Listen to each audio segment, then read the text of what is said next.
Assalamualaikum warahmatullahi wabarakatuh. Perkenalkan, nama saya Andri Wicaksono, kelas 12 IPS 4, nomor absen 04. Kali ini saya akan menjelaskan materi tentang geografi tentang biosfer. Pengertian biosfer. Biosfer adalah lapisan bumi yang dapat dihuni atau ditinggali oleh makhluk hidup untuk melangsungkan hidupnya. Lapisan ini berupa daratan, perairan, dan udara yang memungkinkan adanya kehidupan dan proses biotik berlangsung. Yang kedua, macam-macam bioma. Atmosfer adalah lapisan bumi yang paling atas. Atmosfer berfungsi untuk melindungi bumi dan dari benda-benda luar angkasa yang berukuran besar. Lapisan atmosfer juga dikenal dengan lapisan ozon, yakni lapisan yang berperan penting dalam melindungi kehidupan makhluk bumi. Litosfer adalah lapisan bumi sebelum atmosfer. Litosfer tersusun atas bebatuan yang ada dalam biosfer dengan ciri-ciri berbeda sesuai dengan tingkat kedalamannya. Contoh litosfer adalah susunan letusan gunung berapi atau magma yang terbentuk akibat letusan gunung Merapi. Hidrosfer adalah susunan biosfer yang terdiri dari sejumlah air atau perairan, contohnya sungai, samudra, dan laut. Hidrosfer berperan penting dalam kehidupan makhluk hidup. Hampir 70% mayoritas makhluk hidup di bumi di lingkungan hidrosfer. Ketika lapisan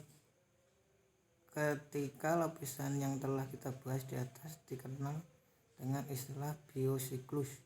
Biosiklus diartikan bahwa lingkungan di bumi terdiri dari sejumlah daratan dan perairan. Selanjutnya, biosiklus dibagi lagi menjadi unsur yang lebih kecil yang disebut dengan istilah bioma. Karakteristik bioma. 1. Fauna dibagi menjadi padang rumput, gurun, tundra, hutan tropis, taiga, hutan kutub, dan perairan. 2. Hutan hujan, hutan musim iklim sedang, hutan gugur, hutan taiga, sabana. Ketiga, terumbu karang. Faktor yang mempengaruhi biosfer. 1. Iklim. 2. Air. 3. Tanah. 4. Topografi. 5. Manusia, hewan, dan tumbuhan. 6. Kondisi geologis. Dan 7. biotik. Fungsi biosfer. 1. Sebagai sumber makanan. 2. Sebagai tempat penelitian dan pendidikan. 3. Sarana wisata atau rekreasi. Cagar biosfer. Cagar biosfer merupakan suatu kawasan ekosistem yang keberadaannya sudah diakui oleh dunia internasional sebagai bagian dari program Man and Biosphere atau Badan Pendidikan dan Kebudayaan Perserikatan Bangsa-Bangsa atau PBB. Adanya cagar biosfer ini bertujuan untuk mencapai keseimbangan dan melestarikan keanekaragaman hayati, pembangunan ekonomi, dan kebudayaan. Zona cagar biosfer. Zona dibagi menjadi zona inti.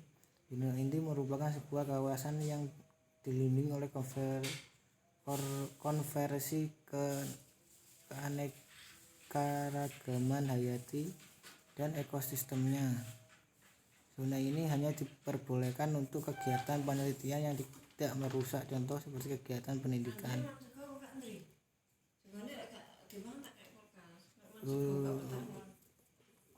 Zona penyangga merupakan zona yang mengelilingi zona inti.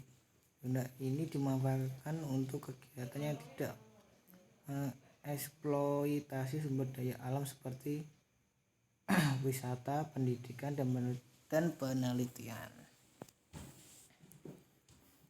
Zona transisi. Zona transisi merupakan zona yang mengelilingi zona penyangga. Pada zona ini diperbolehkan untuk melakukan kegiatan pertanian, pemukiman, dan pemanfaatan lainnya demi kepentingan masyarakat, ilmuwan, lembaga swadaya masyarakat, dan kepentingan lainnya. Sampai saat ini telah tercatat adanya 651 cagar biosfer di 120 negara yang terdistribusi dalam 5 kawasan, yaitu Afrika, Eropa, Amerika Utara, Asia Pasifik, kawasan Kepulauan Karibia, Amerika Latin, dan kawasan Arab.